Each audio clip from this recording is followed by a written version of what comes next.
All right, there we go. All right.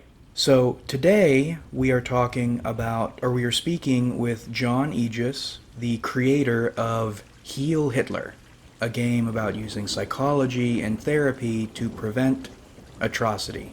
It's nice to meet you, Mr. Jon Aegis. How are you today?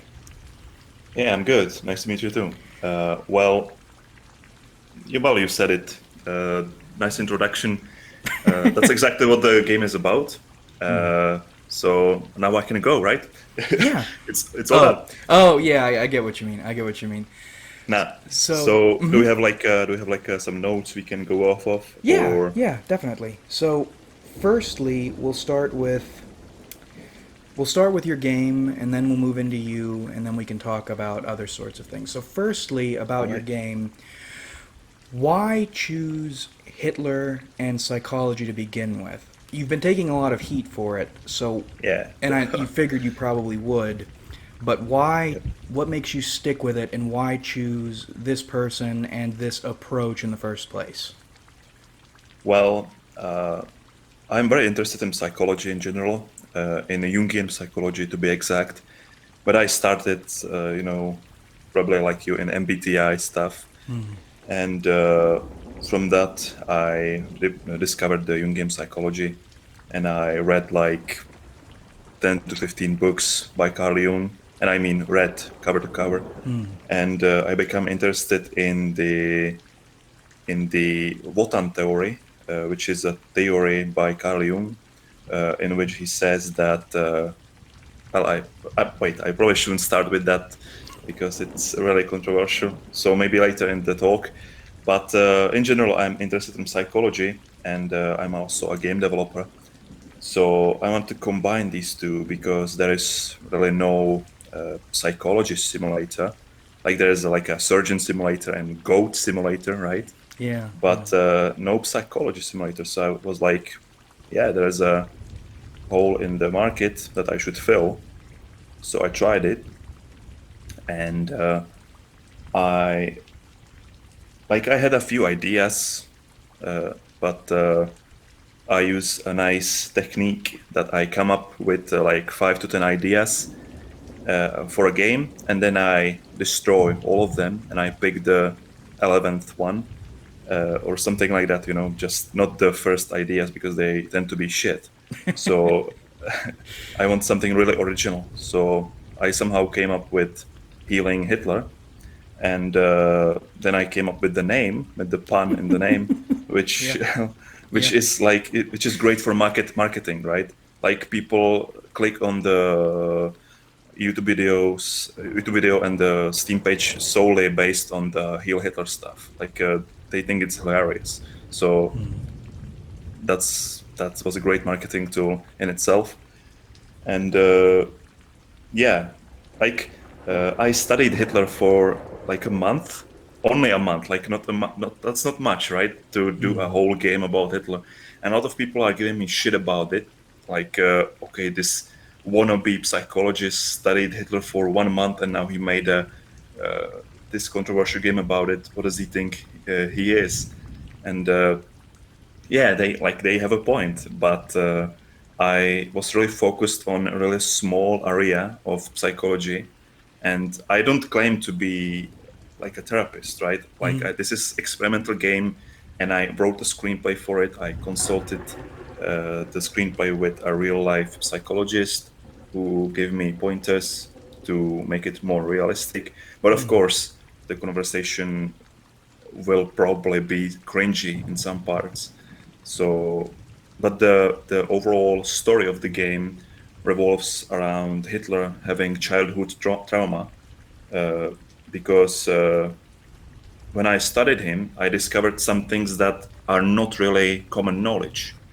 Like his mother had breast cancer when he was 18 years old. His mother had breast cancer, and they had a family doctor called he was a Czech Jew.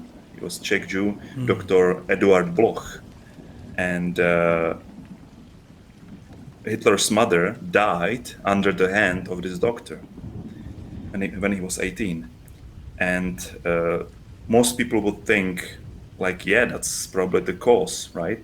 Like he was Jew, he associated with him killing his mother, so he started hating all Jews when he was young. But that's not what happened at all, because the doctor healed his mother free of charge because they had no money. So he healed her for free, and Hitler even thanked him, sent him some of his paintings, and later in life even called him a noble Jew. So that was not the root cause, but that's like all I discovered all sorts of this stuff, like interesting stuff that nobody really talks about, and I put them into the game. So it's not like stuff you can find on Wikipedia. It's more complex than that. Yeah, yeah, and that was actually one of the notes I had. I was looking through the images you have on the Steam store page, and I read about the breast cancer thing, and I'd never heard of that. I also didn't know that it wasn't just Hitler was rejected from art school, but that his father was opposed to it directly. Yeah. So, what other sorts of things did you learn in your research that people won't find just skimming history that you think are important to understanding him or what happened?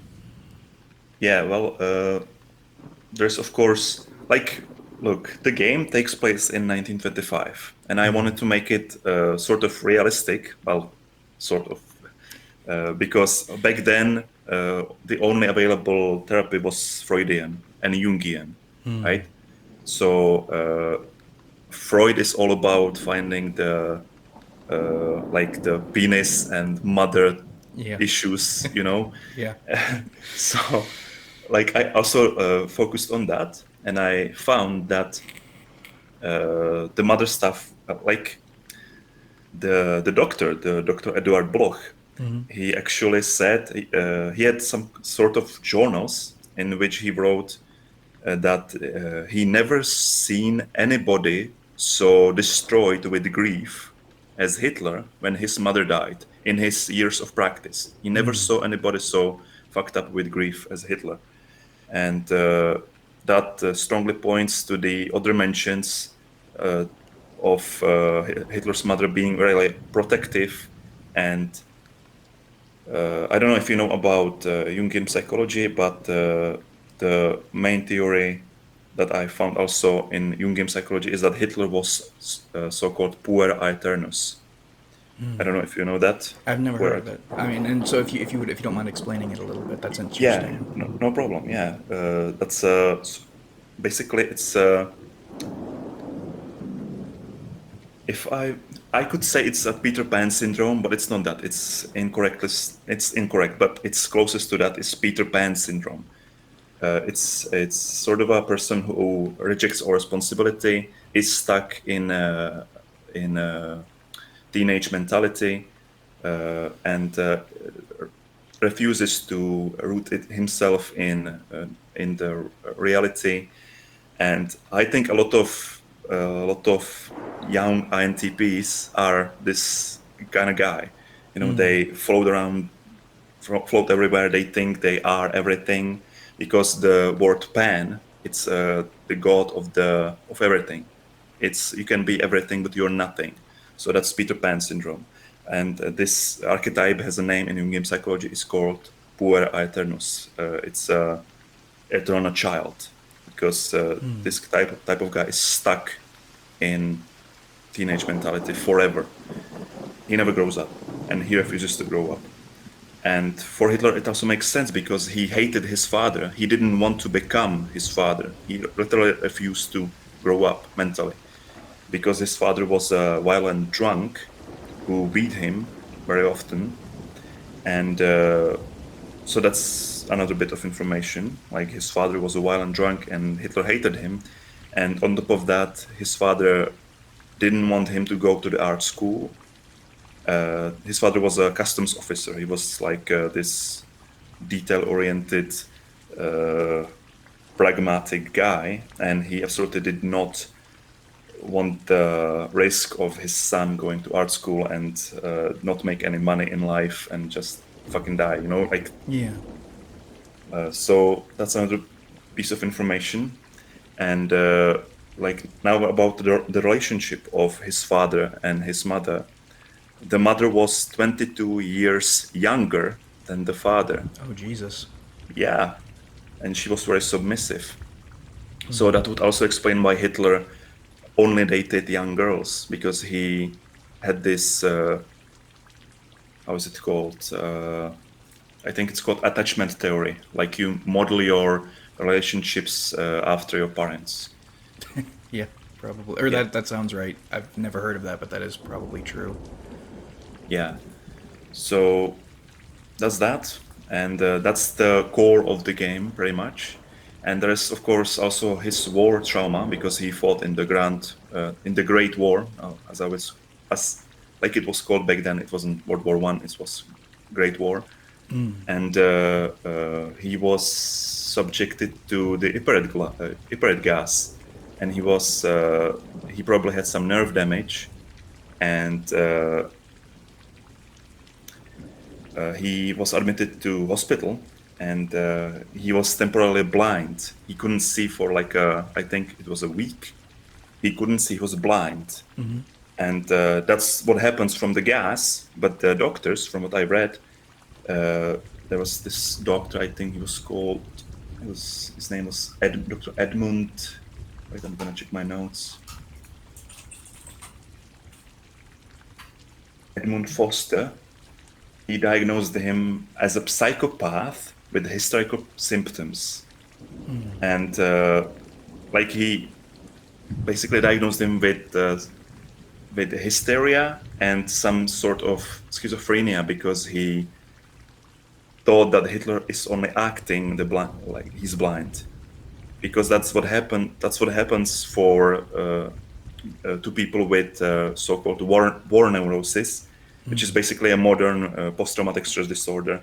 That can happen. Like you are shell-shocked, and you become temporarily blind from the overload of stimuli, and that's what probably happened to him. That's another trauma, and he of course blamed the Jews for the loss of the war, and he blamed them. He blamed them for everything. But anyway, that's the core of the game that I'm coming from. Okay. Yeah. So it sounds like there. So you mentioned hysteria, and I hear hysteria a lot in Freud everywhere. Yeah. So I read on the store page, you are using Jung, you're using Freud. I think you mentioned, let's see, you also mentioned Ott and Longer, Yes. Yeah. or if I'm pronouncing that right. So, what are your, if you're including Freudian psychology, what are your thoughts on Freudian psychology? Well, it was the mainstream psychology back then, so I used most of it in the game. But I'm I'm mostly a Jungian. I'm actually a very big Jung's fan. I'm very Yeah. much. So I reject Freudian theory, very much everything from it. But I included it in the game as objectively as I could. And I didn't include too much Jungian psychology in there. Why is that? Actually, well, because and now I can go back to the Wotan theory I mentioned at the start. Yeah. Because it's to somebody who doesn't know Jung, it's gonna sound batshit insane.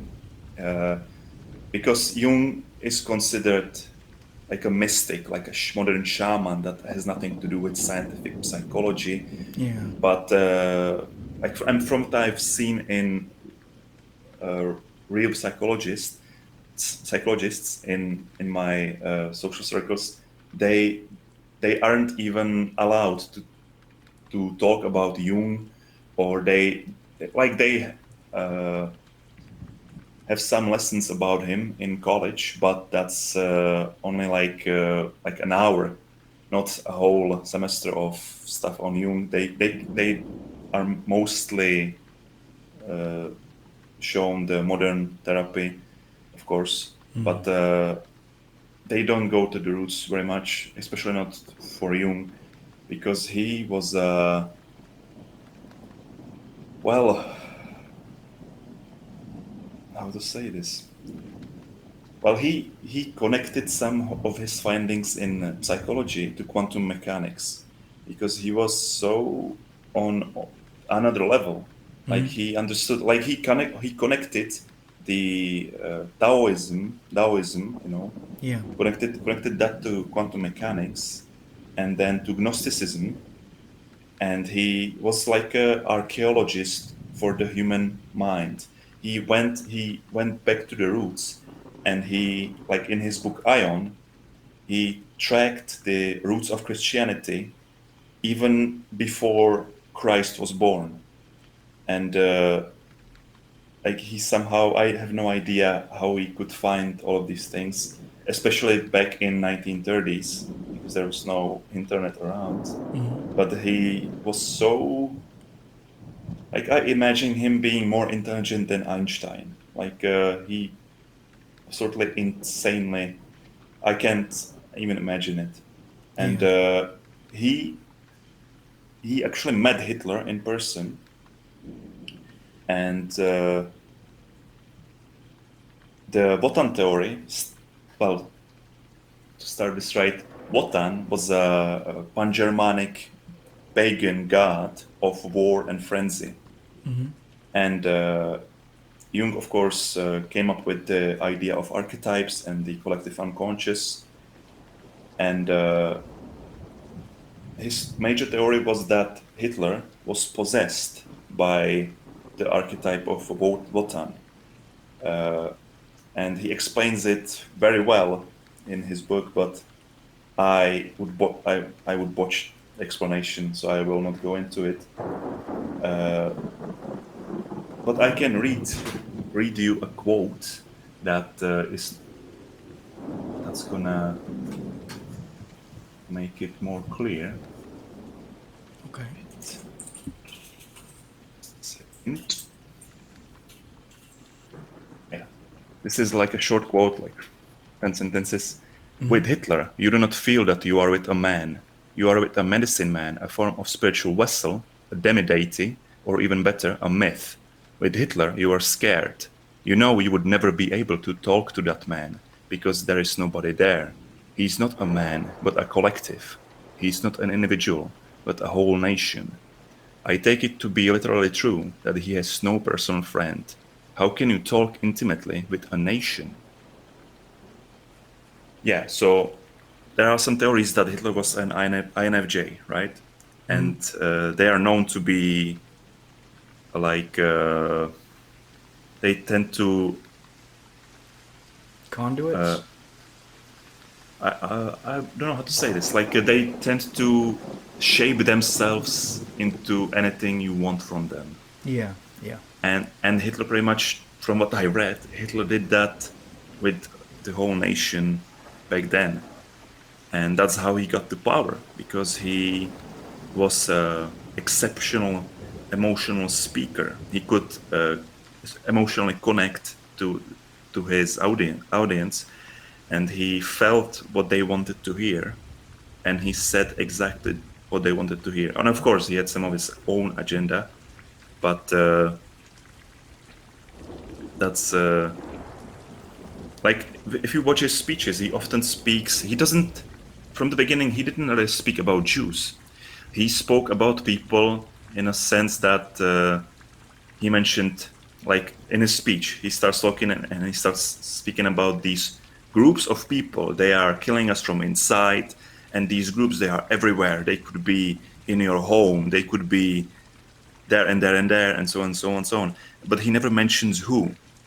And there is actually a clip recorded that some guy in the audience, after like 5 minutes of this speech, he screams, "Juden!"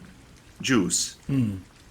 And that's the example of how Hitler really did this. He just really listened to what the audience wants to hear. And this clip is really creepy. Like, it's possible that this guy, like, I can't really explain this, but it's also an insane theory, right? That Hitler would like use this guy's words to incorporate it into his next speech and start talking about Jews more clearly, and then formulate the whole theory. Like he pretty much spoke for the collective unconscious of the whole nation. And because he was so psychologically damaged from his childhood, he was a psychopath with strong inferiority complex, and it happened. And so it happened that at the time, the whole nation was exactly like that. They had a tremendous inferiority complex. The whole nation was feeling inferior because they lost the war, and they had to pay insane reparations because they were let's say this, blamed for creating the war, for starting the war. So they had to pay reparations for everything, and and then the financial crisis came, right? They started losing money. Nobody had any jobs. Everybody was poor, and they were feeling inferior. And now this guy, who is also feeling inferior, he starts talking about returning Germany back to its former glory. And now when we go back to the present time, Trump used the same shit, right? Make America great again. And it worked, right? Yeah. So that's also pretty creepy to me. But yeah, that's it. So you mentioned it you moved on from the theory because you said it sounded insane. Yeah. Firstly, I would still like to hear your interpretation of it, and we'll make a disclaimer. This is Jon Aegis's interpretation of this theory, because I want to hear it, just personally. And then two, do you think if Jung were around, well, I guess not if Jung were around, do you think Trump might also be a vessel to be possessed by something?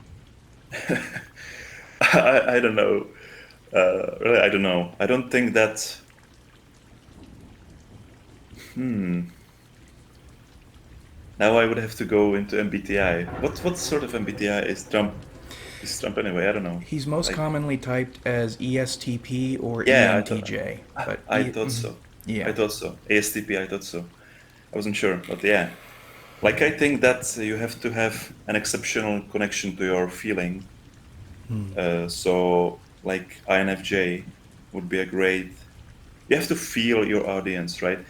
And you have to be submissive. And I don't think you have to be submissive in order to be like possessed by something.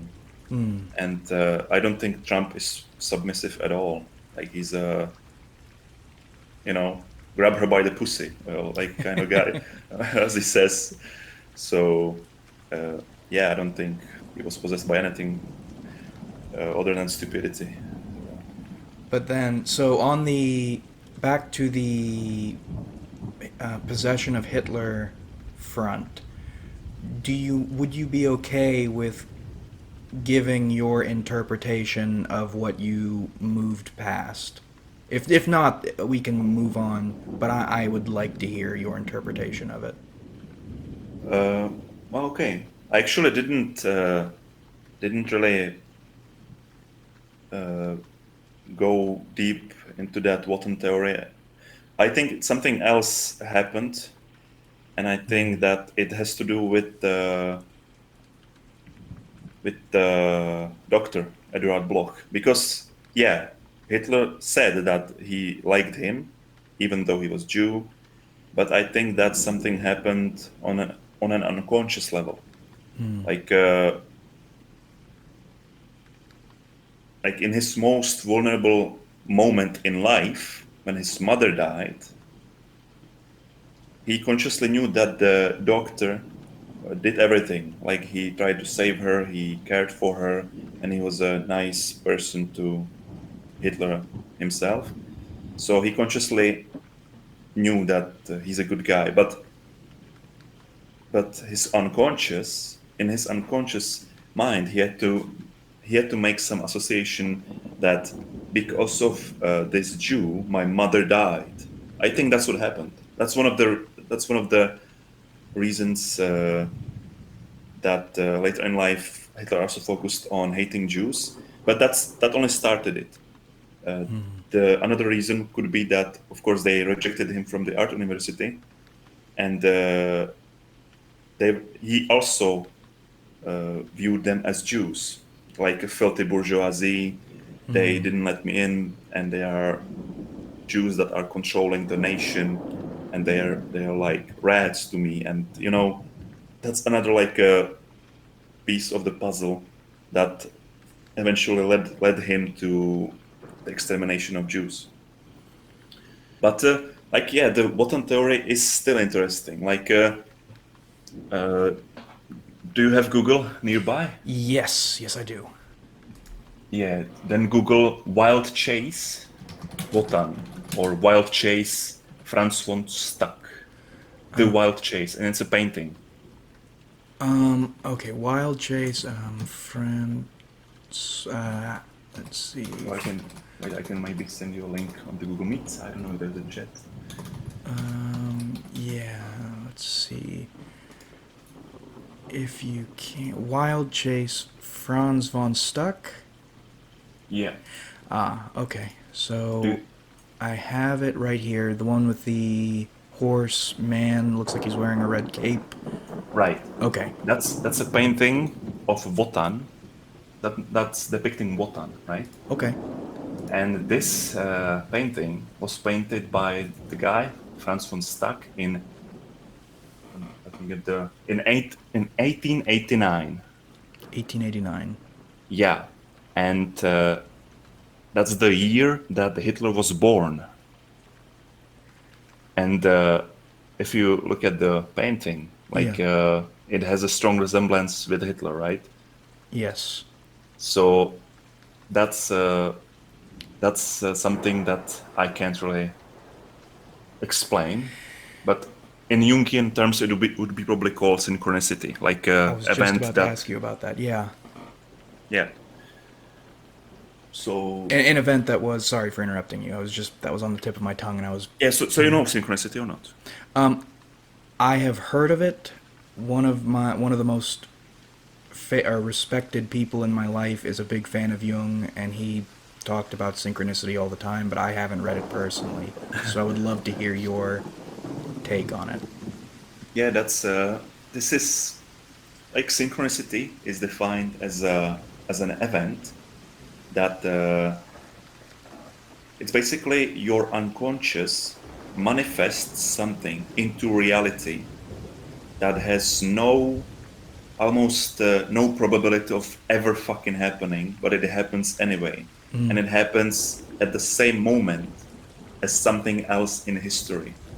And it's not it's not a chance. It's not like it's not an accident, because if it's only an accident, like you crash somewhere, you crash your car, that's an accident. That's not synchronicity, right? Synchronicity has to always be connected with something that you were preparing for a long time. And it's like I don't really know how to explain this simply, because I read about it a long time ago, and Jung wrote like a whole book about it, or half a book about it. But it's these meaningful coincidences. They have to be meaningful to you. And like this painting, that's a very creepy coincidence. Even if it's not synchronicity, it's really interesting. Like, some artist had this exceptional connection to his unconscious, and he painted this god Wotan, and like 40 years later, the World War II happened. Like Nietzsche was the same, right? Like, he predicted the whole of 20th century. He predicted it like 100 years before that. And if I go back to Jung, Jung had a dream sometime in 1908, I think. And he had this recurring dream that the whole Europe is flooded with blood and everything's gonna die. And he thought that he's going crazy. He thought that he's becoming schizophrenic. But he actually wrote the Red Book with these visions, which he included in the Red Book, and he even painted his dreams in there. But later he found that when he analyzed the dreams, that it was coming from his collective unconscious.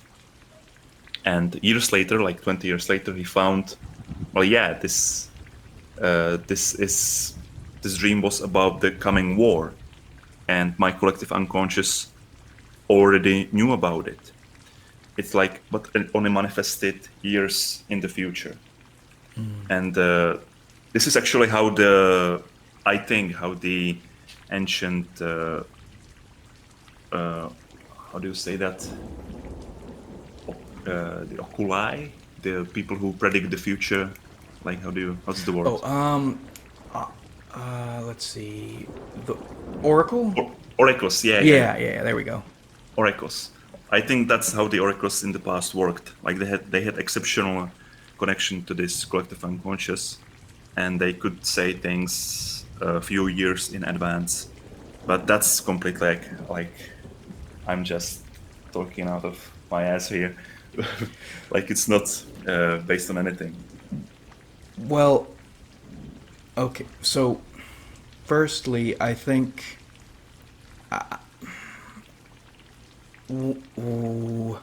once you unshackle your TI a little bit and don't worry about whether or not you can base anything on anything or prove it with material facts, you can get into weird, interesting, and precise judgments just on something I think. Two,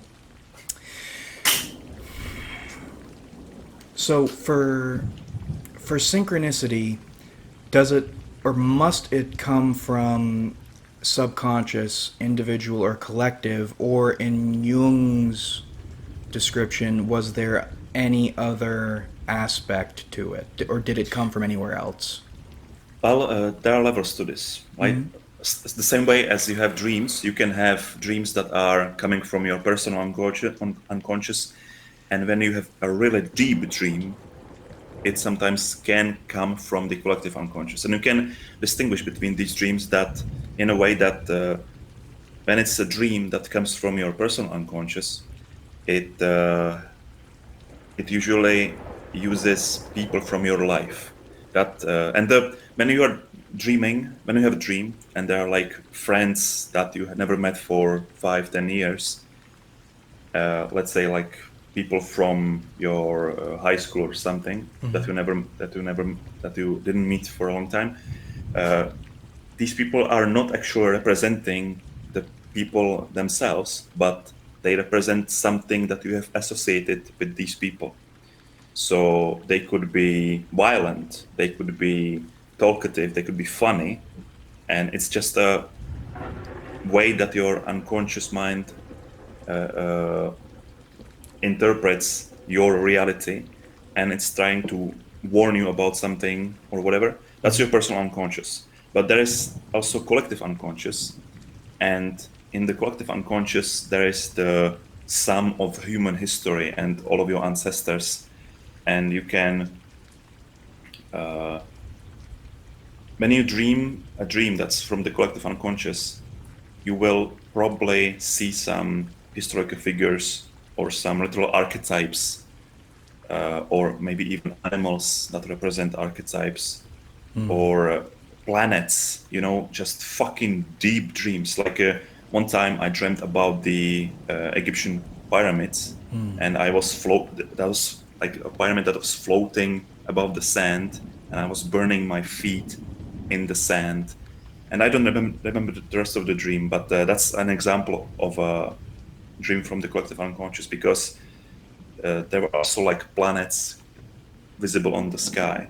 So it was represent. I never decoded what it meant, but like this particular dream, I had others that were easy to interpret. But this is just an example, like how we can distinguish between this. And the same way, the synchronicities can come from the collective unconscious that have like more connections to the rest of the world that you are not aware of at all. And some synchronicities can come off from the personal unconscious. So there are weird synchronicities, like I will tell you like a personal example. Like I broke up with this girl, and exactly 1 year later, I saw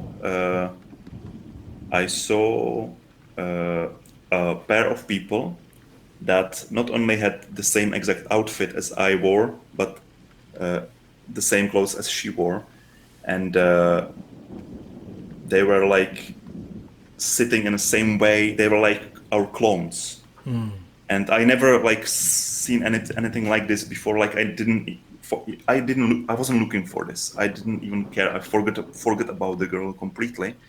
But then I checked my journals, and I discovered it was exactly 365 days later, and I never seen the girl in the whole year, and not even someone resembling her in this way. So that's something that, in my interpretation, was telling me, until you change, you will keep finding the same type of relationship, right? It's like your unconscious is manifesting something in the real world for you to see. And if you are perceptive, and if you are open to these kind of things, you will notice it.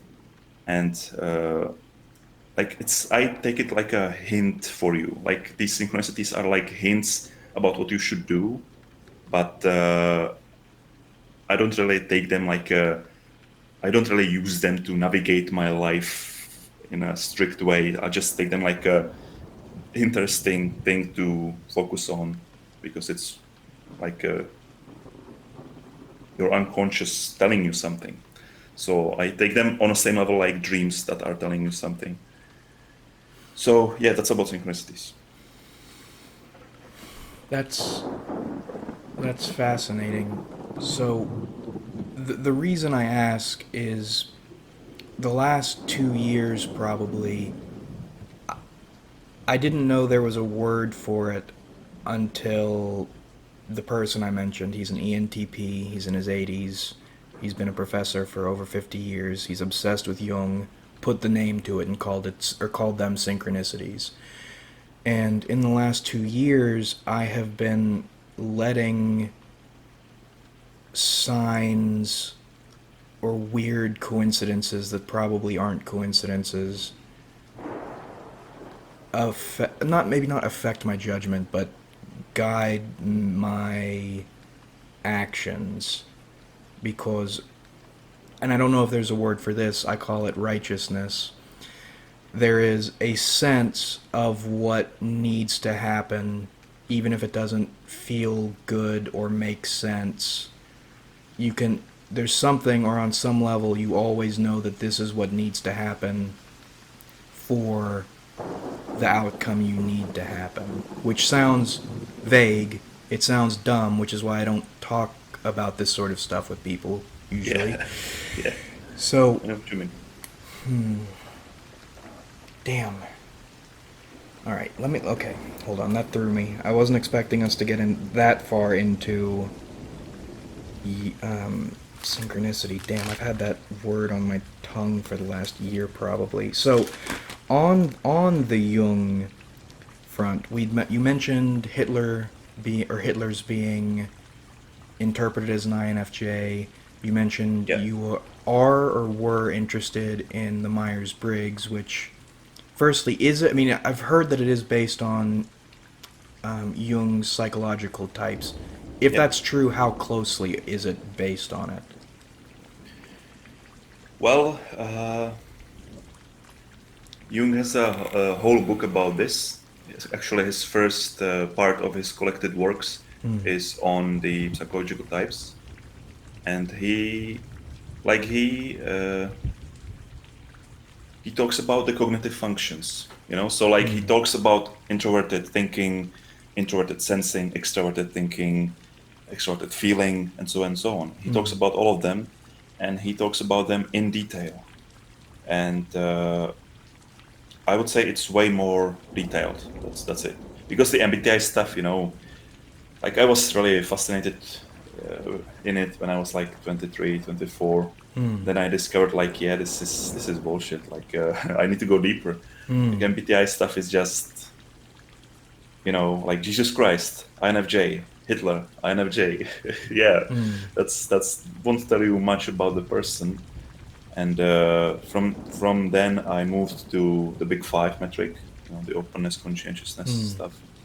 But like the cognitive functions, uh, like I say, like MBTI is bullshit from the standpoint of someone who sees the people who are usually interested in MBTI, and I mean the type that only looks at the letters, because let me get out of this because I realize how I'm sounding to your audience. No, no, no, no, Like, no.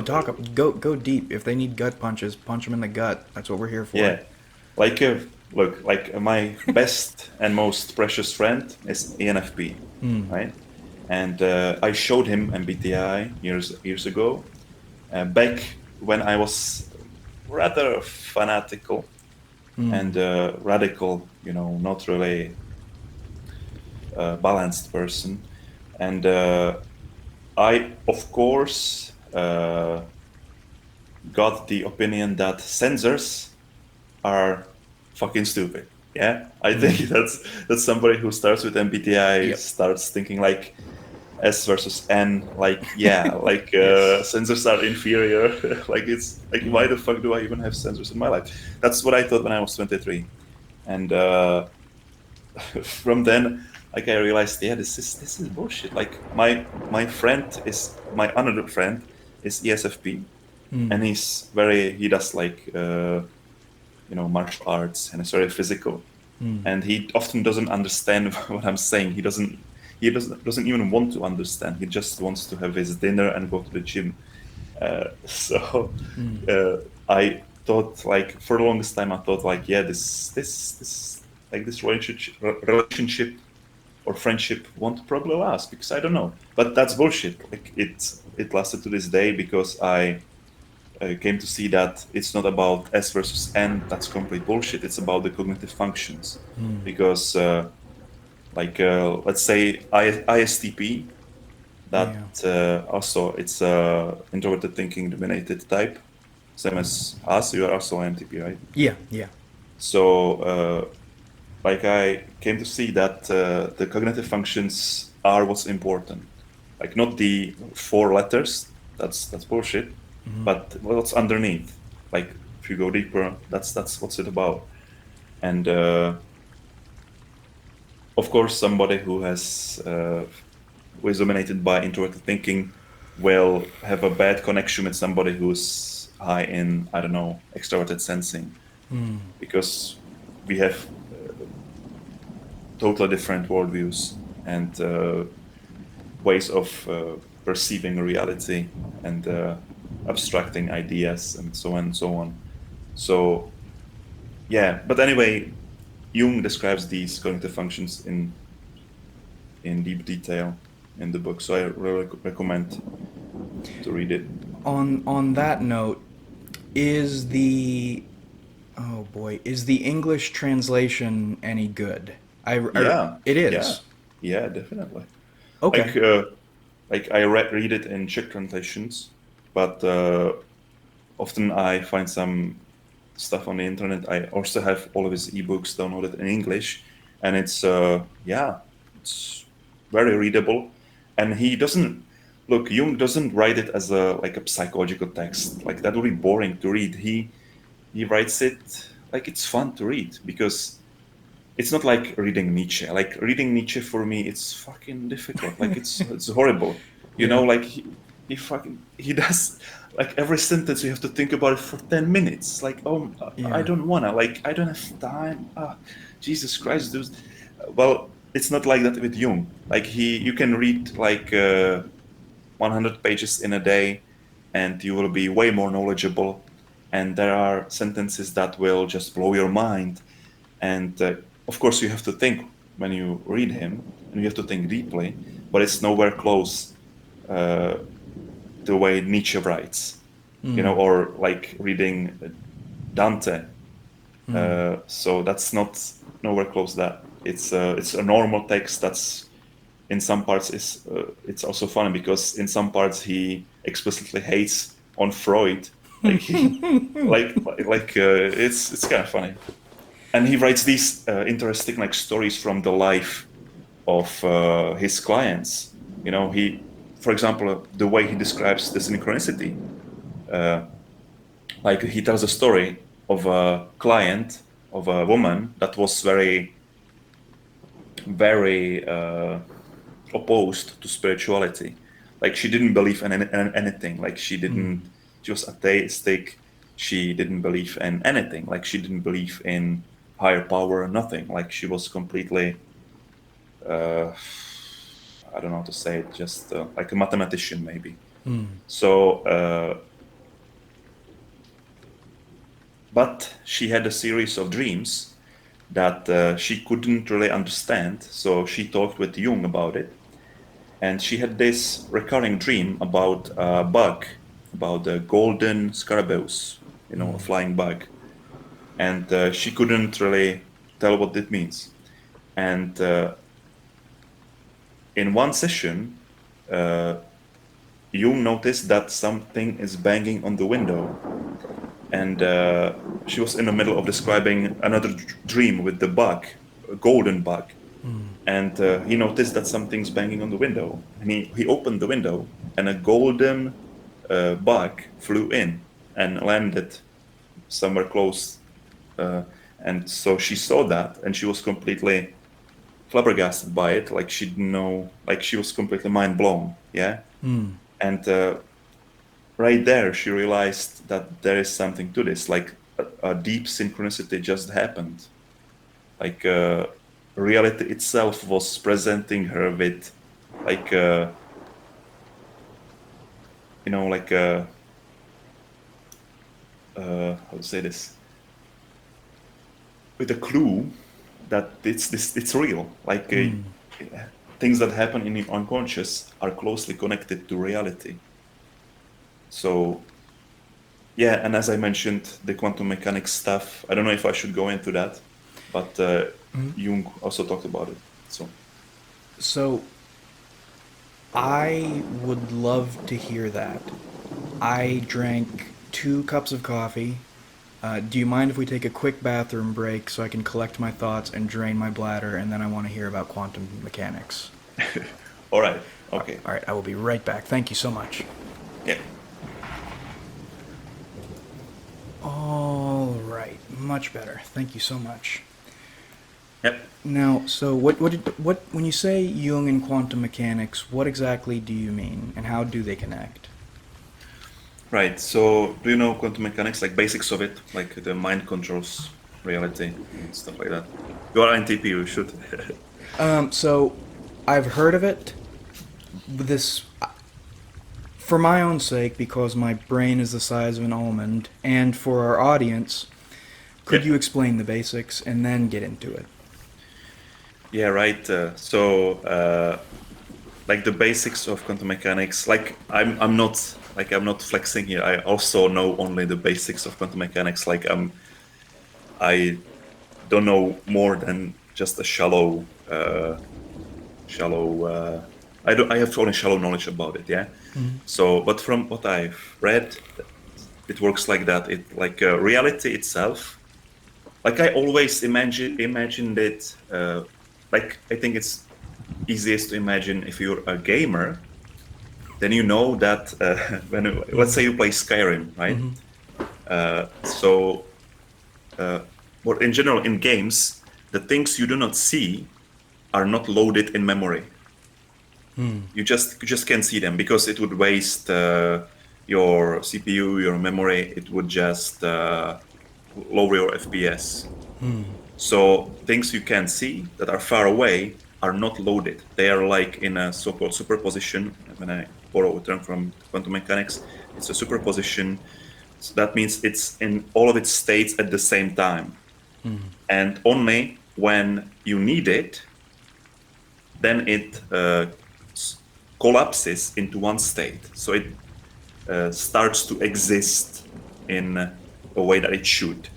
But when you go away from it, it stops existing again. Yeah, so that's how game optimization works. Like we have to unload some assets from memory to save the performance. And in a similar way, the reality works because the particles don't behave as particles, right?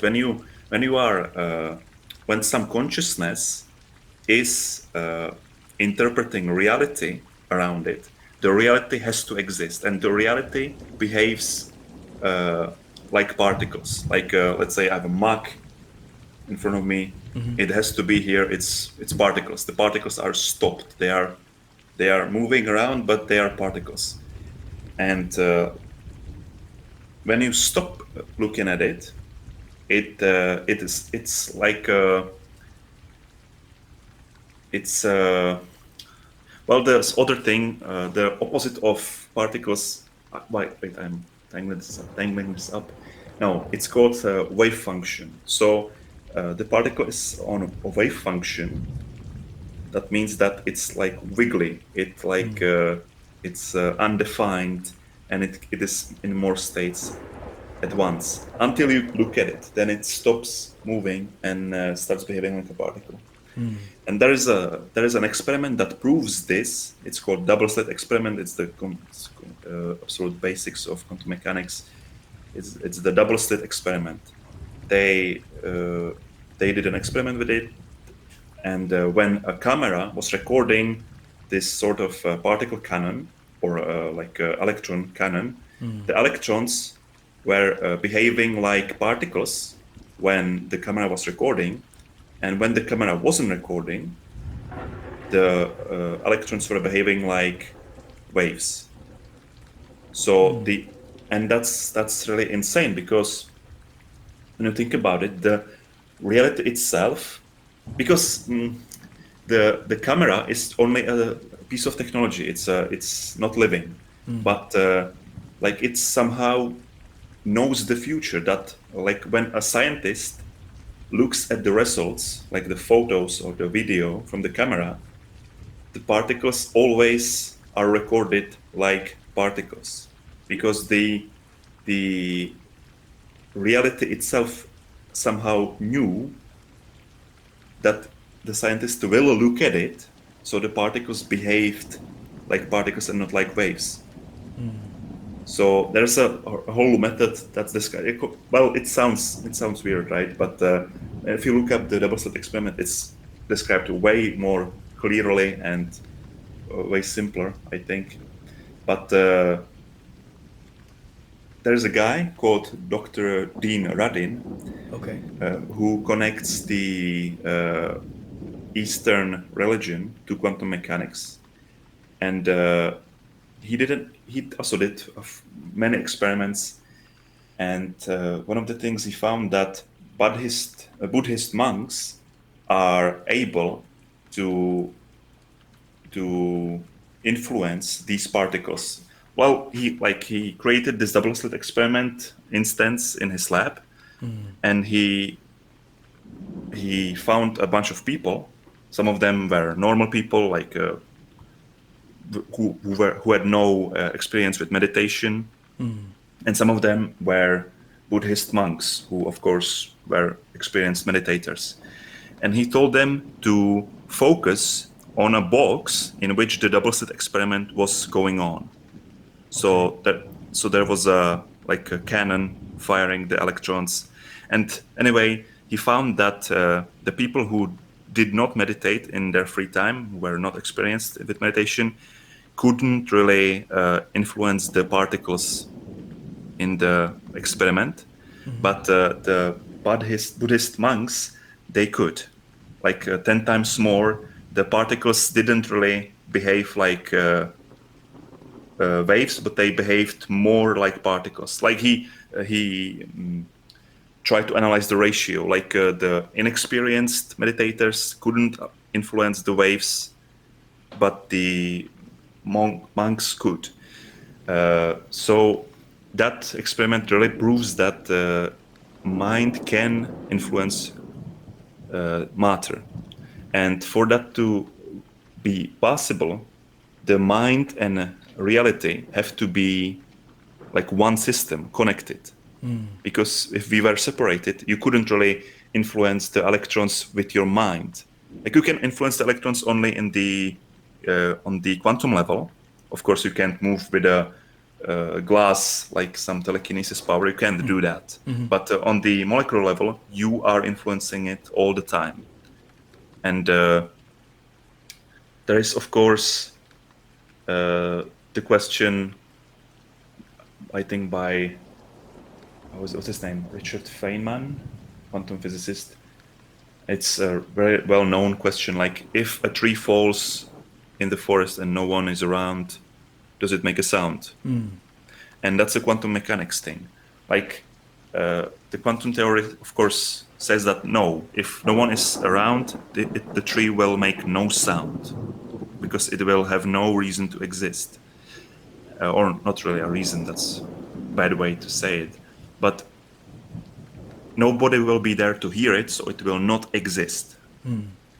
And then you could ask yourself, like, okay, so if nobody was alive in the universe, would the universe exist? Like, if everybody died, like every animal, every person, like, would the universe cease to exist? And the answer, according to Jung, is no, because the universe itself is consciousness. And that's why the quantum mechanics is possible, because we are inside one big consciousness, and we are part of that consciousness. And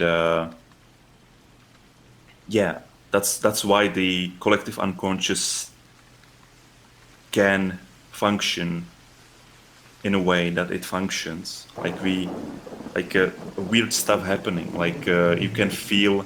Like I have members of my family that had their siblings die, you know, and they felt at that moment that something is wrong, or something's very wrong, like something extremely bad happened. They could feel it, like in 5 minutes, that something was wrong, but like the sibling was in different country. Yeah. So this sort of stuff happens to people. And Dr. Dean Radin, as I mentioned him, he tested this stuff too. He took two people who were married for 40 years, and he flew the husband to America, and he left the wife in somewhere in Germany, I think. And these two people had exceptional emotional connection, right? They were married for 30, 40 years. And he did an experiment. He blindfolded both of them, left them in a dark room for some time. And then he, of course, connected electrodes to their brain, the electroencephalography. And he used impulses of light, and he shined them into the eyes of the wife.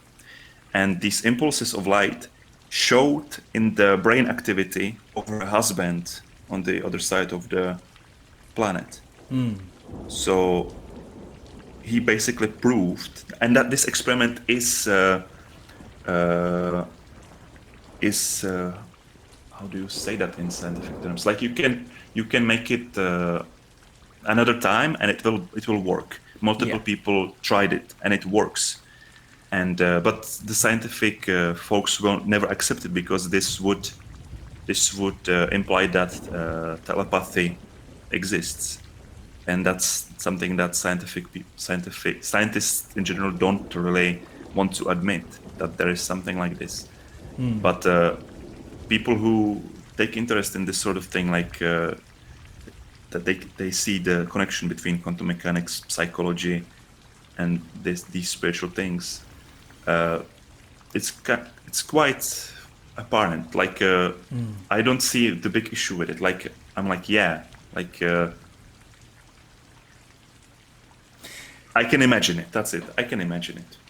Yeah. So that that's fascinating that it's been tested and canon has been repeated, like what you mentioned about people feeling death with an emotional connection even if they don't know.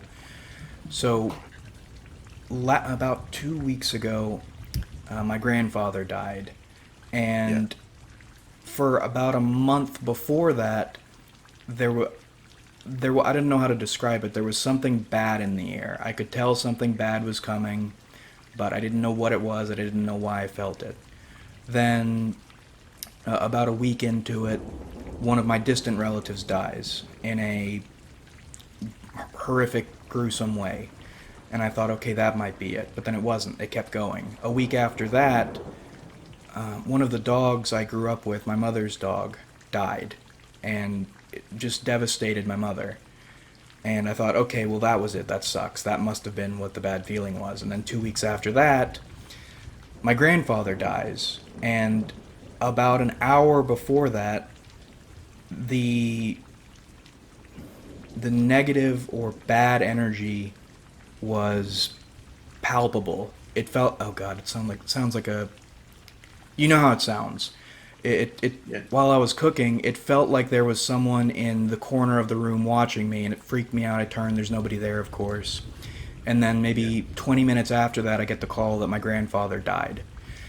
So Wow. that, yeah, it's weird, right? And so that's fascinating that there is a collective unconscious that is networked and woven together.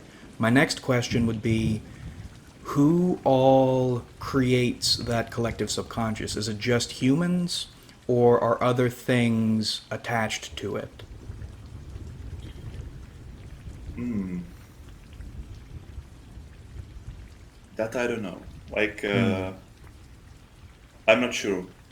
I was focusing only on the human part, so I don't know if like animals have Hmm. collective unconscious. Hmm.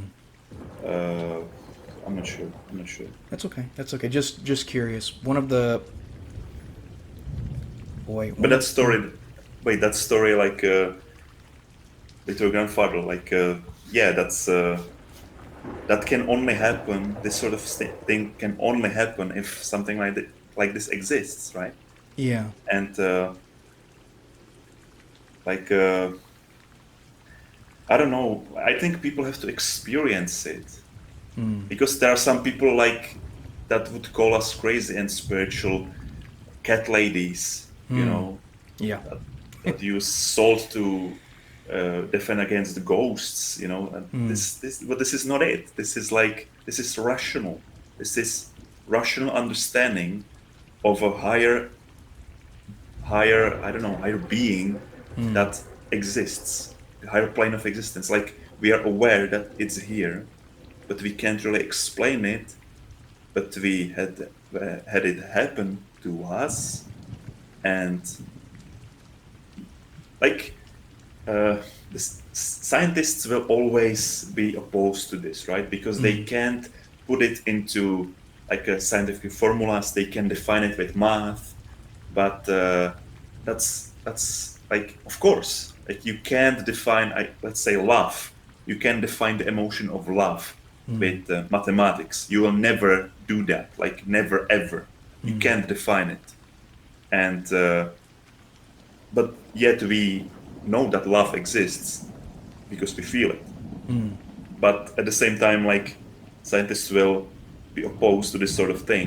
Like there's something like collective unconscious that uh, or the or the consciousness of the universe that exists, and they can define it, and that's why I guess they are opposed to it, because they will never be able to define it.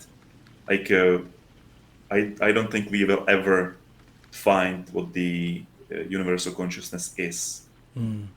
I don't think we have the capacity to ever find it, like in a million years, unless we became as intelligent as the whole universe, which we will never do because we are only some small ants on a moving rock in space. Right? So we will never fucking figure this out, I think. What do you think was different about Jung that he could sense these things? I mean, that's a vague question, but do you I think know there what was you something mean. different? Yeah. When he was little, he had a sort of, like the original Jungians are weird. Like Jung himself, when he was little, he was very mystical. Even when he was little, he had like these insane visions, insane dreams, and almost hallucinations, as he describes it. And he actually became interested in these mystical things. Like, for example, I think he mentioned that when he started doing psychology, he started doing hypnosis, and he was really spiritual, and all sorts of weird things happened to him. Like he describes, I think, a knife that he was using every day, and one day it broke, and it broke exactly into 4 pieces. And if you don't know, or your audience doesn't know, the number 4 is a different representation of the symbol of mandala, and the mandala is a representation of the self, which is the base of which is like your highest, like how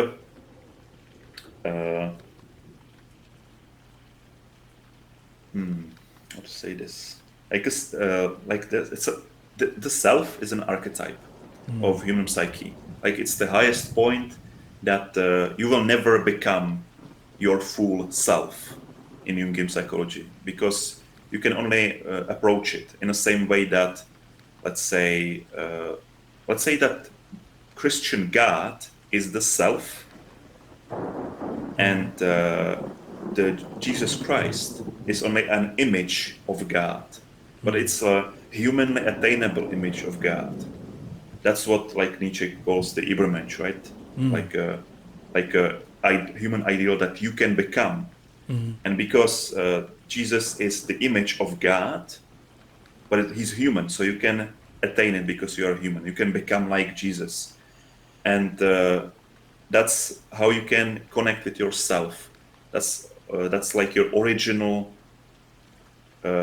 potential of everything you can be, and through your life you are naturally approaching it. You don't even have to try. It's called the individuation process. You are becoming who you naturally are, and you can make it faster through analyzing your dreams and integrating what you learn from them. But wait, I kinda lost my. Jung, what made him different? Childhood, Yeah, strange yeah, yeah, visions. Yeah. yeah. So he had these visions ever since he was a child, and he was overcome with these visions. He didn't know how to handle it, so he started analyzing it. And in the same way, I said that original Jungians were weird. There's his student. It's a woman called Maria Louise von Franz. Maybe you know her. Never Maybe heard you of her. don't. She was one of the first psychoanalysts of Jung, and she was his colleague. And when she was little, she was around 10 or 12, she actually believed that alchemy is real, and she actually, when she was 12, she was an alchemist. Like when she was 12, she was trying to make the philosopher's stone. Actually make it. Like she had her lab, she had everything, and she was trying to make philosopher's stone, which is another interesting thing in Jung's Jungian psychology, because he rediscovered that alchemy was only a symbolic representation of the human mind, because he discovered that the philosopher's stone was only a different a different symbol representing the self. Like the alchemists were very early psychologists, but they they went about it in a wrong way. Like they were trying to actually change, I don't know, like normal metal into gold, but that's what you do on a symbolic level. Like you're trying to change your normal personality into something better, and the the philosopher's stone is actually the ultimate goal of it. Like if you find the philosopher's stone, inside the philosopher's stone there is an elixir that you can drink and become immortal, right? And this philosopher's stone, it's a representation of your meaning of life, because from a philosophical standpoint, you of course want to find your meaning of life, or you actually already have it, right? But you have to find it inside yourself. You have to find what you want to do in life, and so on and so on.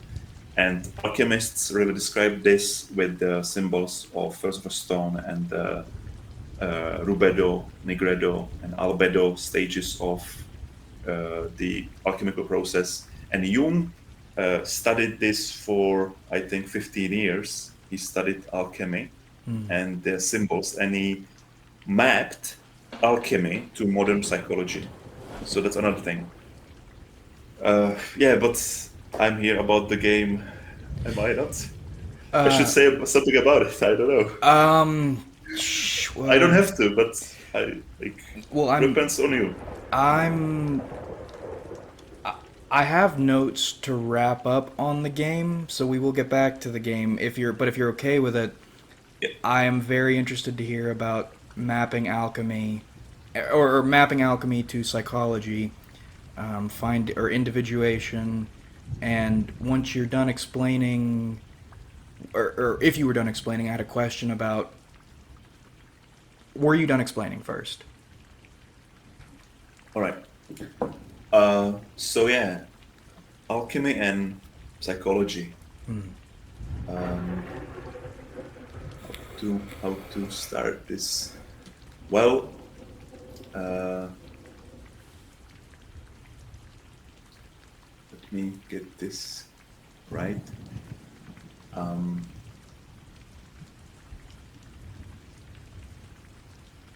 Like in alchemy, there's this painting that's called Conjunctio Oppositorum, which is Latin for connecting the opposites. And its other name for it is Rebus. It's wait, I'm gonna Google this too so you can see it. Yeah, I would love that. That's I will when I go to edit this, I will include the Wild Chase and I'll include this painting once it comes up or once you have it. I typed in Rabus and I got a bunch of rabbis which might fit for the topic, but It's with E, Rebus. Rebus. Okay. Yeah, yeah. Rebus painting. Alchemy. Rebus painting alchemy. It's actually a Wikipedia page. Okay. So you should see that. Oh, okay. Is it the one with the two-headed person? Yeah. Okay. Yeah, yes. So I'll download that and I'll have it up. So that's an alchemical painting that I've been fascinated with this for like the past 4 years. And I've been actually doing my own alchemical research about this. But I wasn't really successful until I found a passage about it in one of Jung's books, and he actually decoded it already. like 100 years before me, of course. So, like if you are looking at it, there's Yes. like a golden orb, or you say black and white, but the orb is golden. Yeah, Okay. it's with the wings. It's count round chaos, Okay. and there's a dragon on it, and there are two guys. Well, actually, it's a man and a woman, and there is a sun and a moon. Yeah, and they're like Siamese twins, but they are not actually. It's only a symbolic representation of integrating your contrasexual identity, which is another Jungian stuff that is important to understand. Like you have, like, I'm going to talk only about men, so to make it shorter. But in the Jungian process of individuation, you first have to confront your shadow. That's all the parts of your personality that you are projecting on other people. So let's say that you hate everybody who does, like, let's let's actually talk about this from the MBTI perspective. Let's say that you are an INTP and you kind of hate people who are into sports and who are able to express their feelings freely and well, and that's the shadow. That's the projection of the shadow. You don't actually hate them. You just hate the fact that you don't have it yourself. You aren't able to have that in yourself, and it's important to realize, like, all the things that you hate, in quotes, on other in other people, so you can actually start to integrate it in yourself. So once you stop hating somebody for, like, doing, let's say, like running, then you can start, when you realize you need that too. You shouldn't hate them that for their running regimen. You should adopt it too and start running with them, so you are more, you're more healthy, and so on and so on. But you need to get rid of the projections and realize your inferior side is the shadow, and you need to do so-called shadow work, and you need to, like, dig up all this shit you have inside yourself, and you need to realize that you need to realize all of the things that you hate on other people, you hate about yourself. And most people will never go there. Like, most people will hate that. Like, most people will never do that because it's extremely difficult. But it's only the first step in actually becoming who you really are, because you need to become self-aware, and you need to realize that to become a better person. So that's the first step. And the second step is integrating your contrasexual identity. And in women, this is called animus, and in men, it's called anima, which is Latin for soul. But it's contrasexual because in men, the soul is female, and in women, it's the opposite. And but let's talk about men. This anima is this sort of internal woman. Like, every man has her. It's she's feeling based. She's very I don't know how to really say this.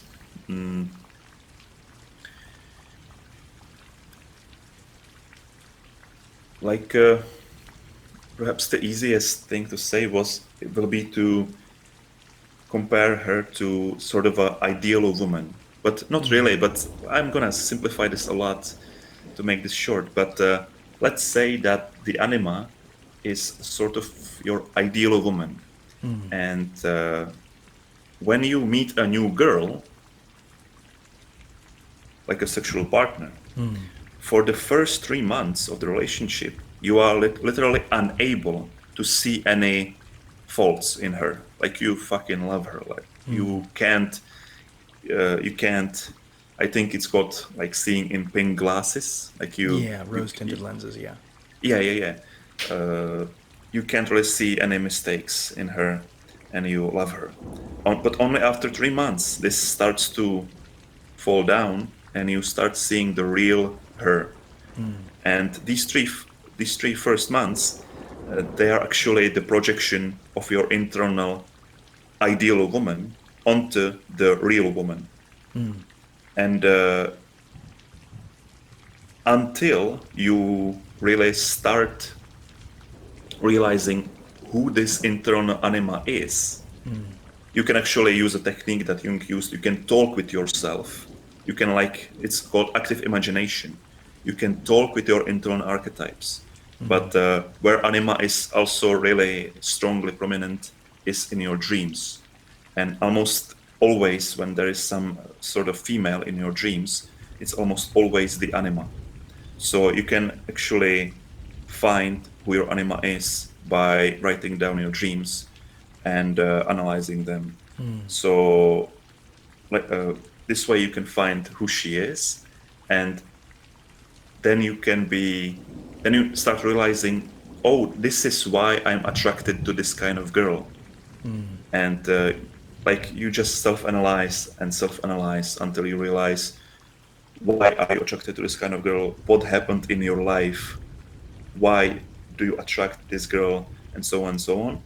And this alchemical painting, yeah, Yeah. this Rebus, the first part, the two-headed person, it's actually representing the process of integrating this contrasexual identity, this anima. So there is sun and the luna, the moon, because it represents the sexes, right? The Yeah. sun is male and the moon is female. And underneath them is a dragon. And in different paintings, the dragon is eating its tail. It's actually an Ouroboros, yeah? So it's a symbol of the individuation process. You need to, like, you know the Ouroboros symbol? Yeah. Yeah. Yes. So in alchemy, it represents the same thing as phoenix. Like, you need to burn your previous self so you can become somebody better. And Ouroboros, the snake, is eating its tail. You are constantly eating yourself, like your old parts. You are destroying them constantly, and you are becoming a better person. And underneath there is the uh, round thing with the wings, Yeah. and inside it is the elixir of life. The round thing is actually the philosopher's stone. That's a symbolic representation of the meaning of life, or your self, your Jungian self. And Okay. it's all wrapped in one egg. The whole painting is wrapped in an egg. And the egg Oh, often okay. represents, the egg in alchemy often represents like a potential. And it shows you that it's only a symbolic representation. It's like abstract potential. So this basically shows you that through self-analysis, you can become a better person. So it's pretty basic, but if you, like, dig into it deeply, you can see all of these interesting details about it. And you could actually write a book about this painting, but this is the simplest explanation. And that's how Jung connected the psychology to alchemy, because he saw that alchemists were only painting these symbolic representations of psychic processes, and they were describing how to become the best person you can be. Yeah. So on oh boy, that's a lot to chew through. So is to clarify, is the anima slash animus connected to the shadow, or are they two completely separate things? Uh, Well, it is connected in a way. Well, wait, let me think about this.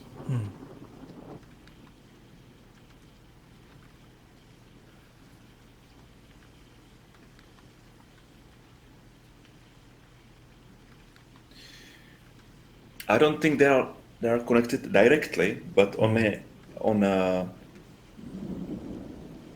like a functional level, because you can only start working with your shadow when you have the member of same sex around. Like a shadow gets often, you can see your shadow projecting onto other men. Like you can, uh, you can hate your friend for something, right? Then you realize you only hated yourself, and that's how you realize what the shadow part of you is.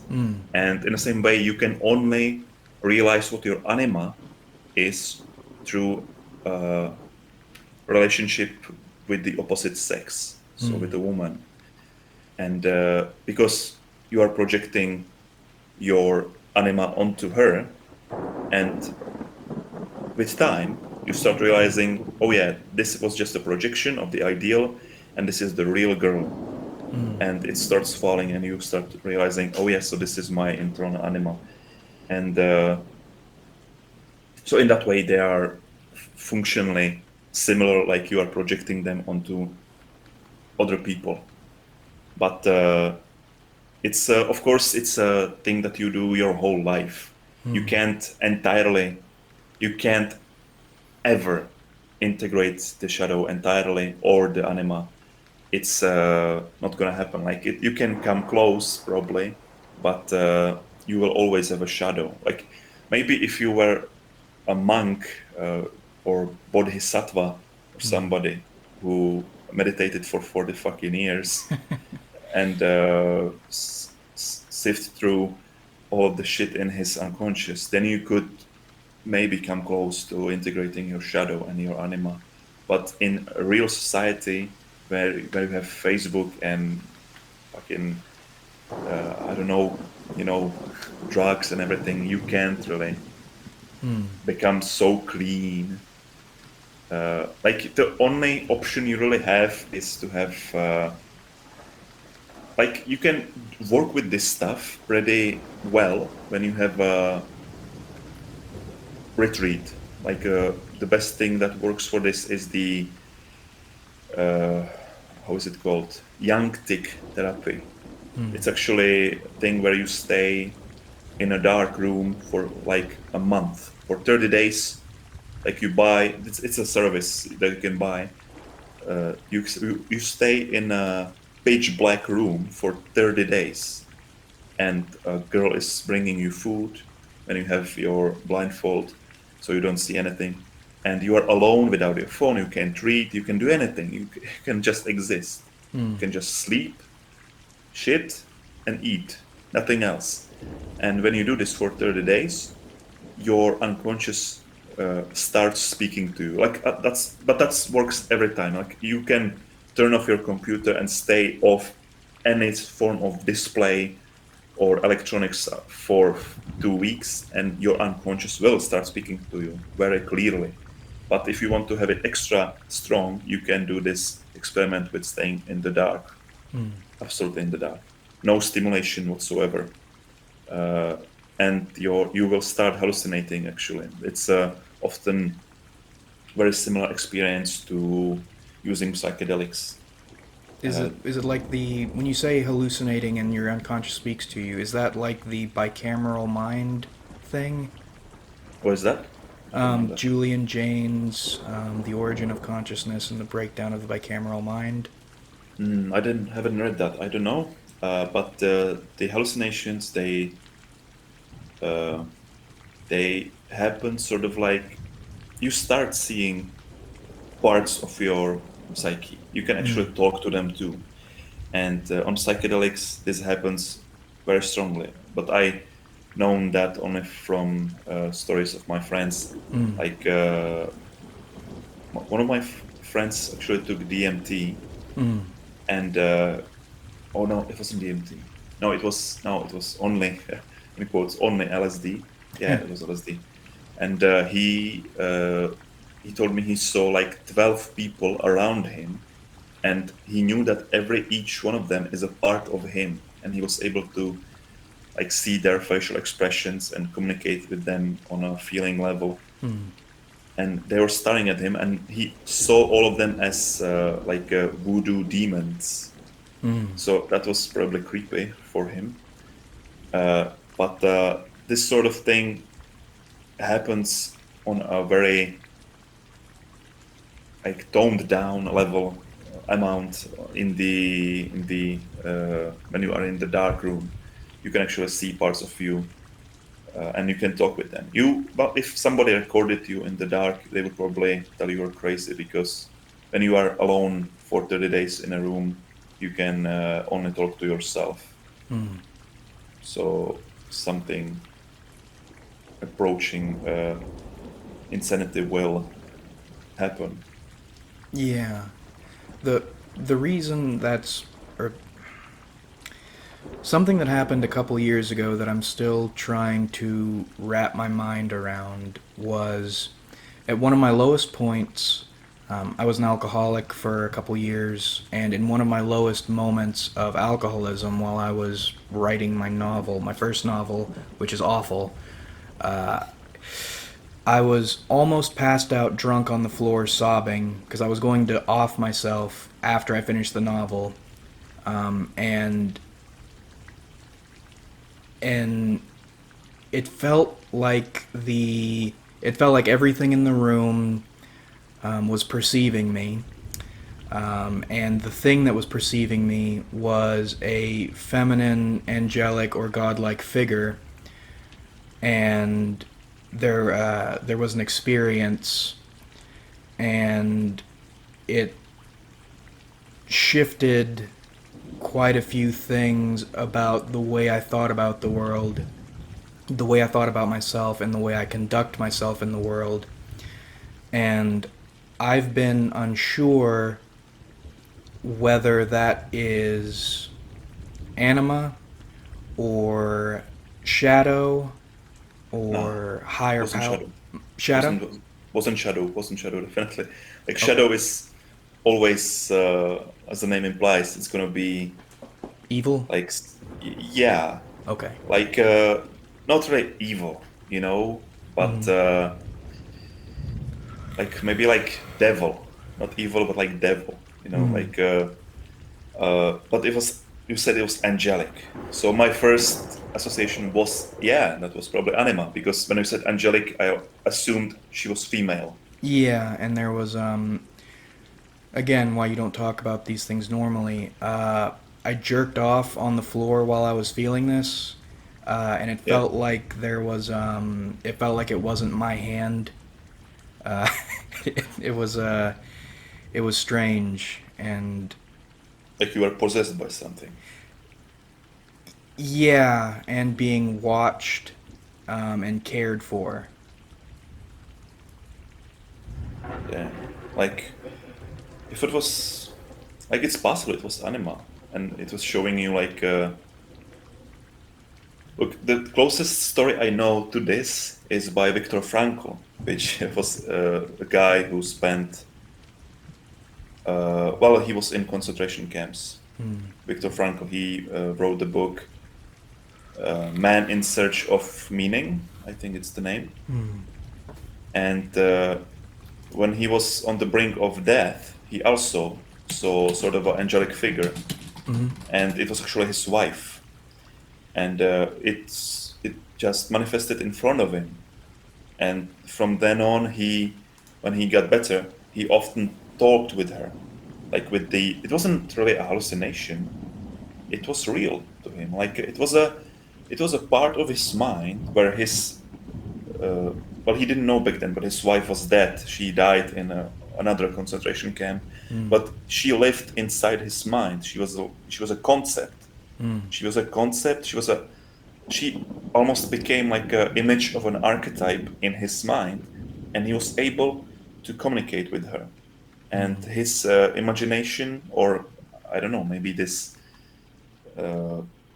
maybe it's some sort of, I don't know how to call it, like spiritual plane stuff. Like it's sort of projected into it, and it manifested in reality, and he was able to talk with her.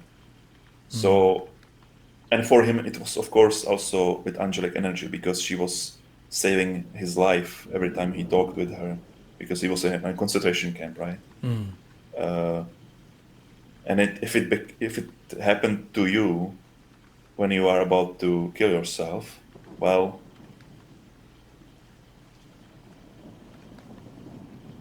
you said you were about to off yourself, right? No, not at that moment. No, not at that moment. No, that was there was probably in the plan. There was probably 2 more months because I wanted to finish the novel first. But Right. on the way there, yeah.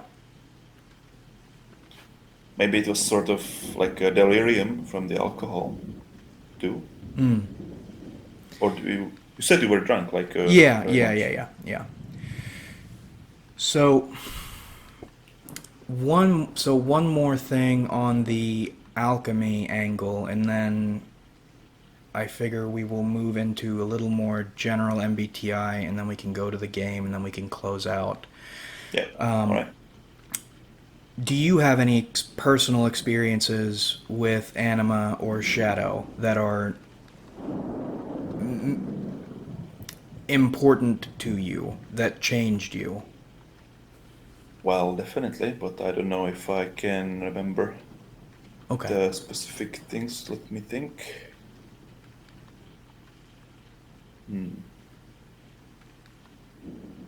Shadow and anima. Yeah.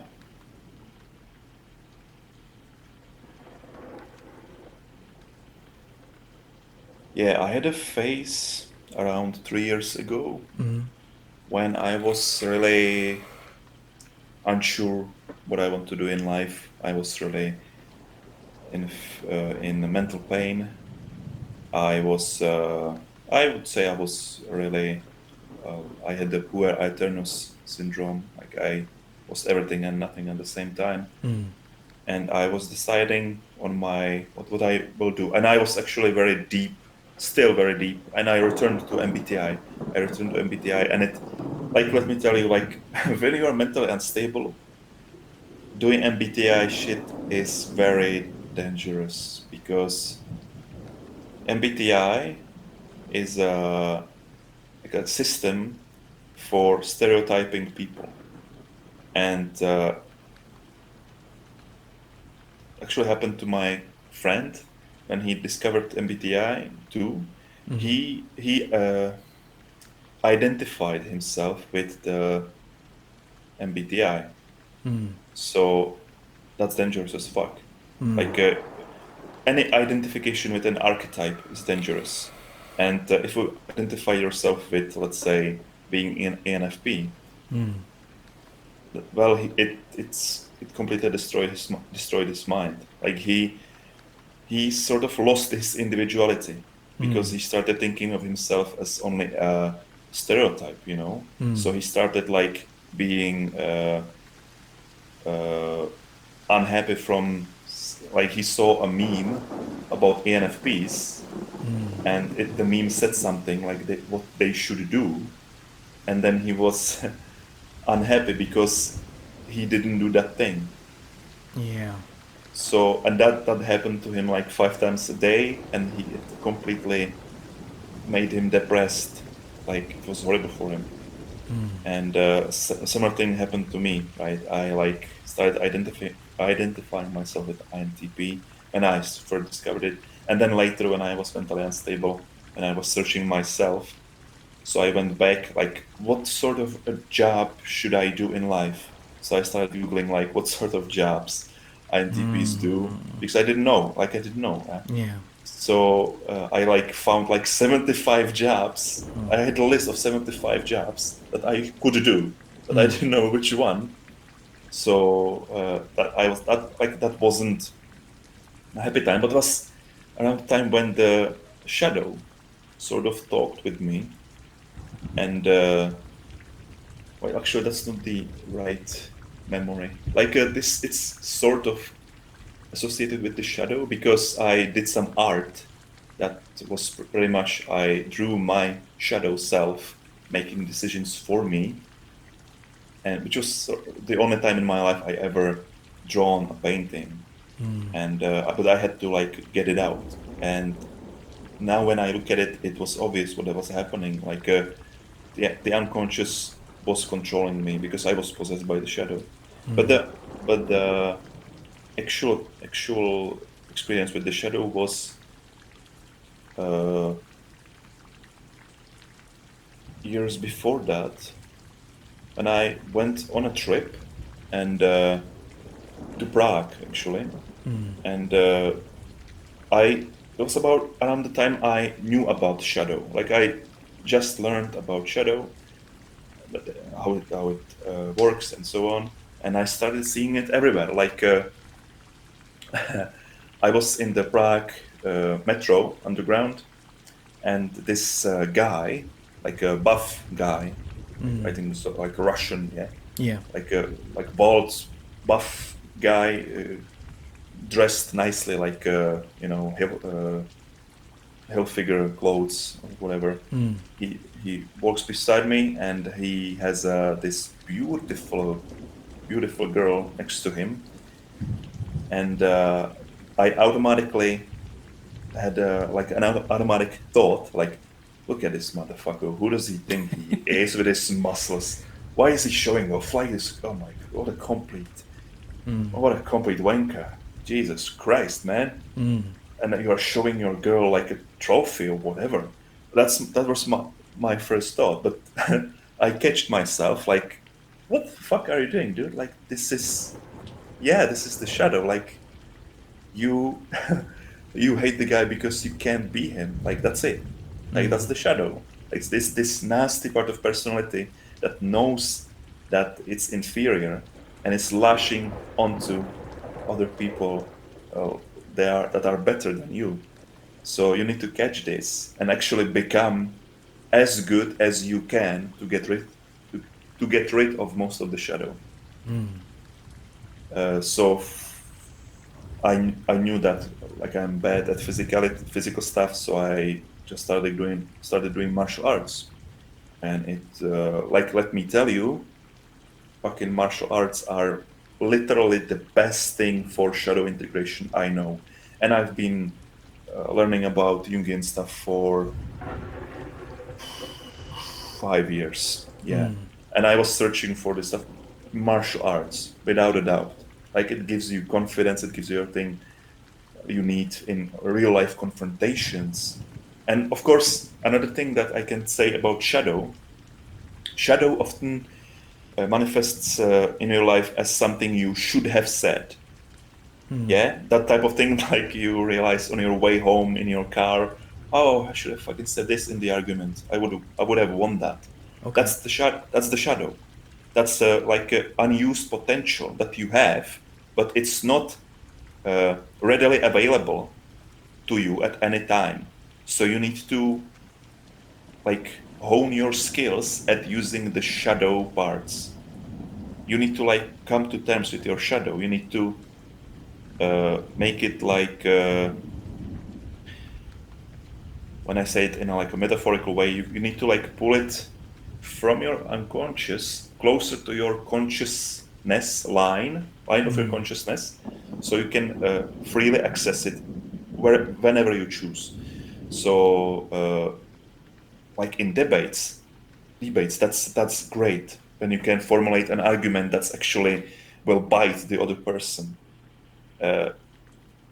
But often you realize something you should have said like 2 hours later, and you are also maybe angry at the person, and you will hold a grudge against them uh, because you didn't win the argument and they did.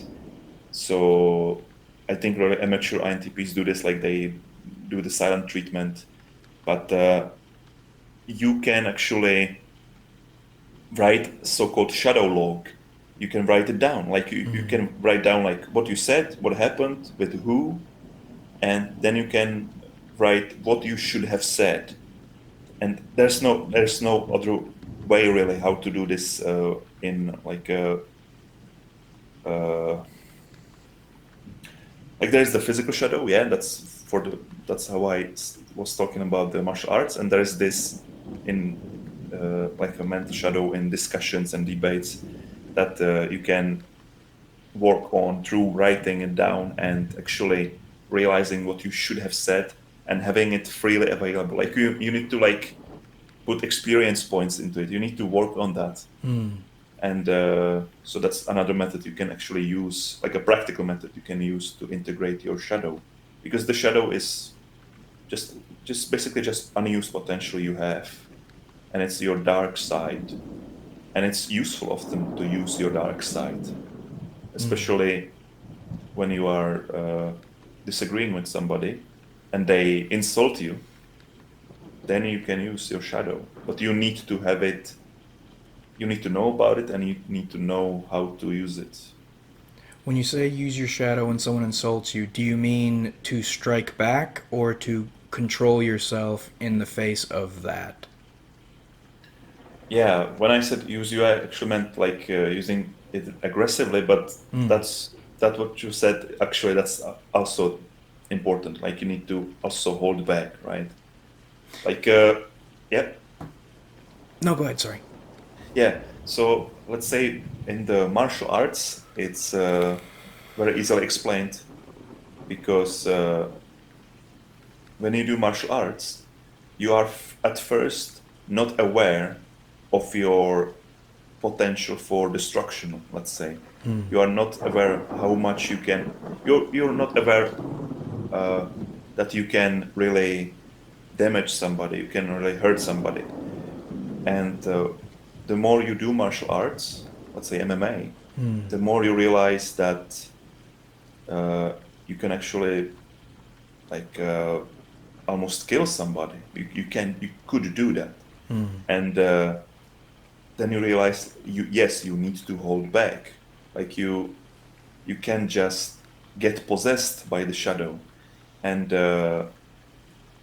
I think it's most visible when people get drunk, because limits are the limits disappear, the borders disappear, and everything that was in your shadow flows into your conscious personality. So you can become very aggressive, for example, if you have a lot of repressed aggressivity in your shadow. So you need to integrate that energy through something. Okay. Best way I found is martial arts. Okay. All right. So let's see. So we'll to bring it back to the game.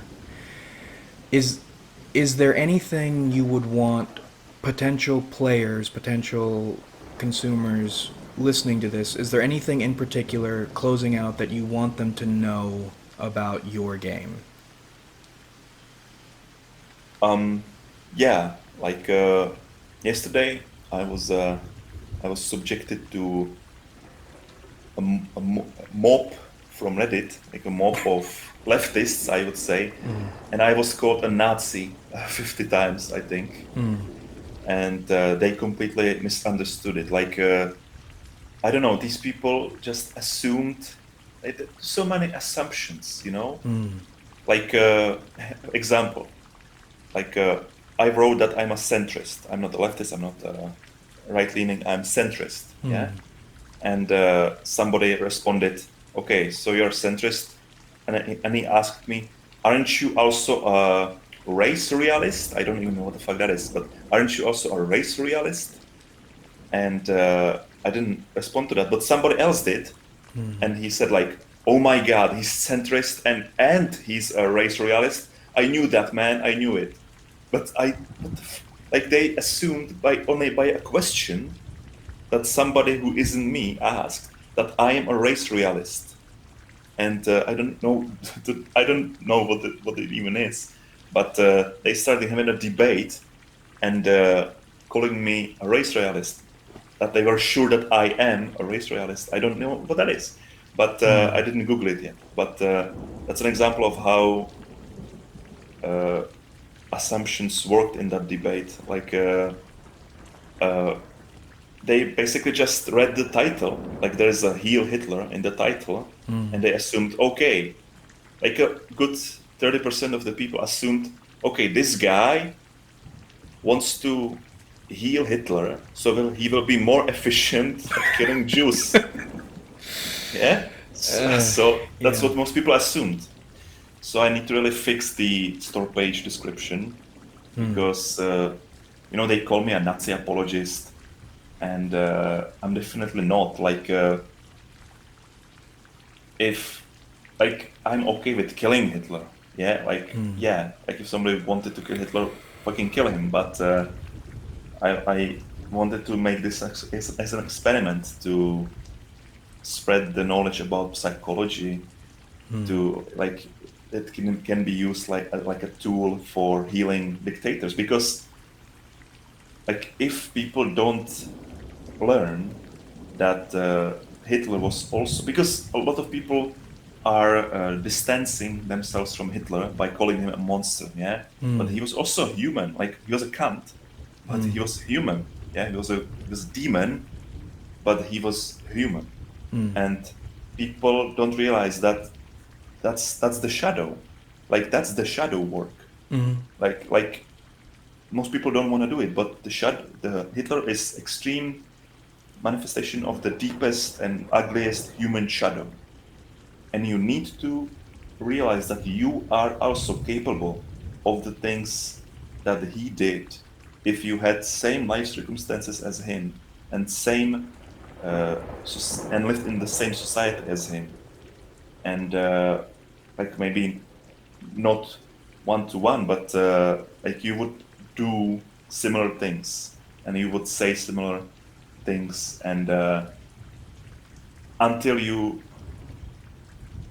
realize that lives inside you, like this potential for evil, like it's in everybody, and people don't really see that. Like that was also one of Jung's findings, that Christianity is and actually Nietzsche came with it first. He criticized Christianity for being dualistic. Like Christianity split into two parts, like good and evil. Like Jesus is good and the devil is evil, like the Satan is evil. But that's not how early Christianity worked. Like in the year 12, there was a pope called Clement I, and he was like in year 12. And he back then the Christianity was uh, in a way that they knew that God holds evil in left hand and good in right hand. In other words, like good and evil is one and the same. Like it's an aspect of one and the same thing, like the yin yang symbol, like Yeah. Taoistic symbol. It's the same thing, right? And then they split it in two, and that's why so many Christian people are repressed. Like they repress the evil urges in themselves, and they are building the most vicious shadow they can. And one day it will blow up.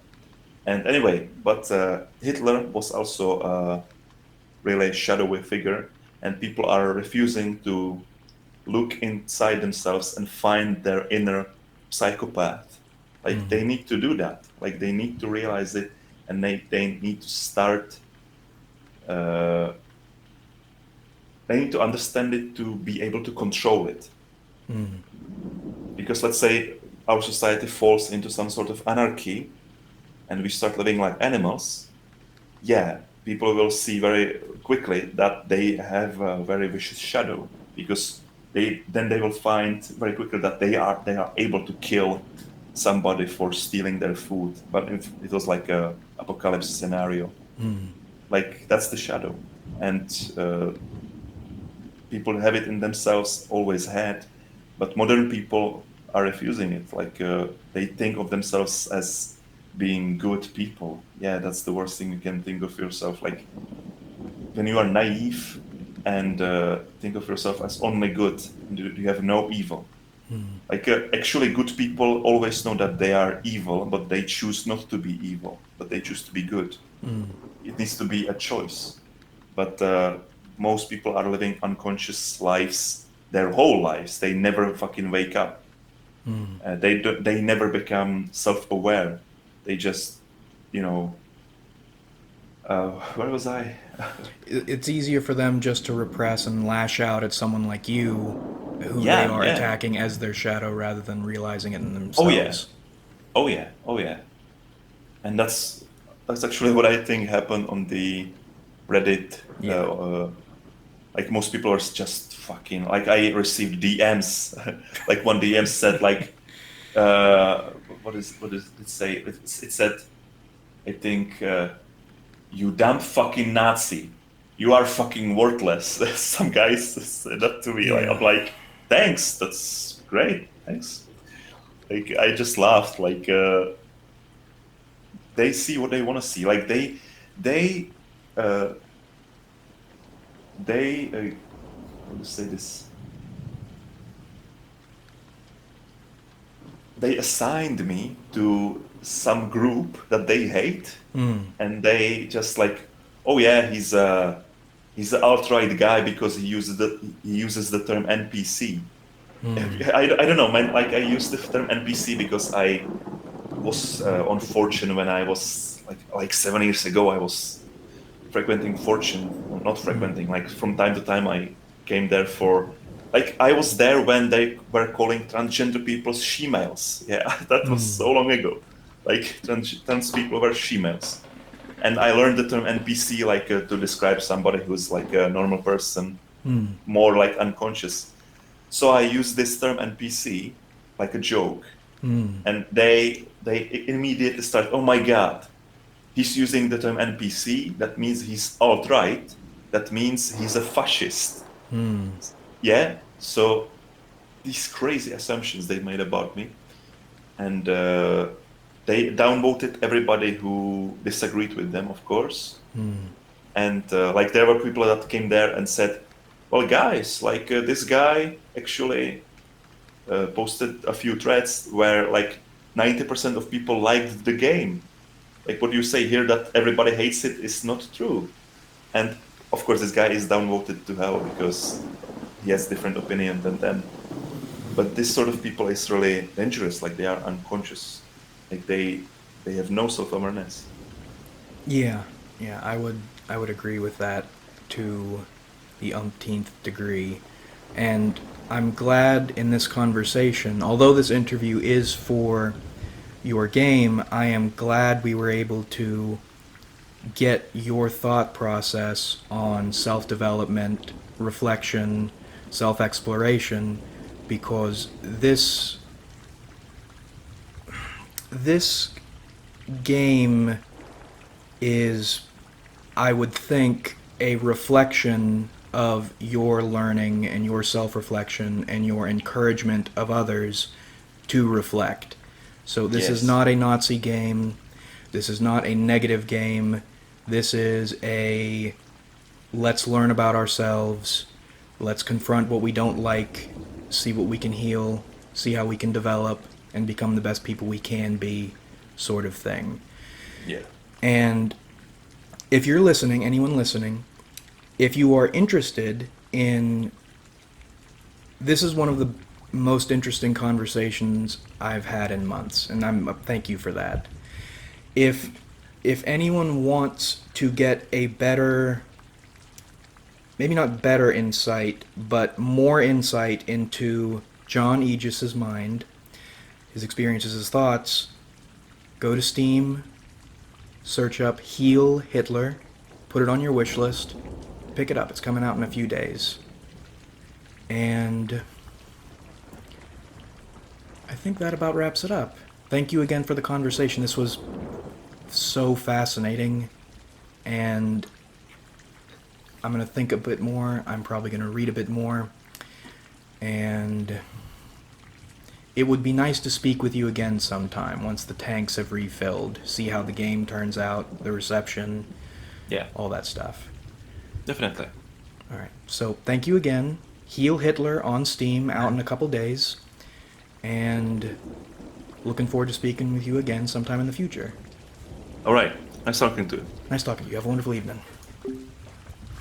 Shit, I closed that out a little early. Fuck. All right.